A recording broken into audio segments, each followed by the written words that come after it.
I have always been really close to my big brother Jacob. We're only about 2.5 years apart, so there wasn't really a time when we weren't at the same campus or camp or sports. I was cheering for him while he was a football player, like always in the same thing.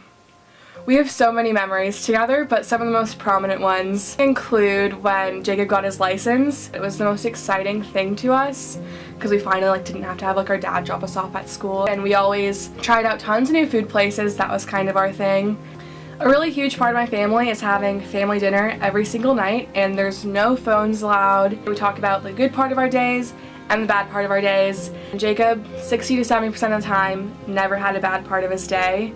Jacob, in a word, is a social butterfly, truly to the core of his embodiment. He cares so much about how other people feel, and he's the type of person that makes everybody feel like a somebody. He's the type of person you want to tell your secrets to, because he just has that type of persona to him.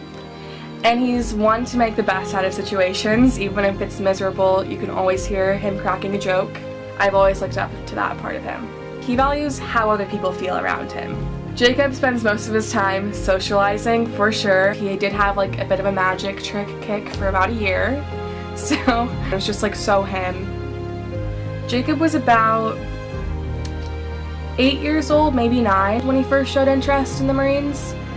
A lot of my uncles and family friends have been Marines. Jacob decided he wanted to enter the Marines February of 2017.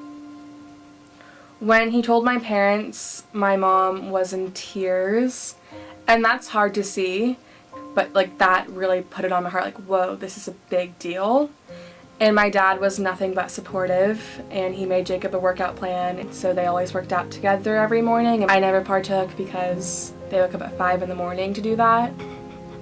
Initially, when Jacob announced he was going to the Marines, I didn't think much of it, because I was like, oh, he'll be back. It's not like he's being shipped off right away to a different country. People would always ask me, oh, are you gonna miss your brother? And obviously it's yes, but I'd always probably oh no, probably not until 2 months since he's gone, but that could not be further from the truth. Right after he left, I was enamored by the space that I felt in our household that was completely unoccupied because Jacob was gone.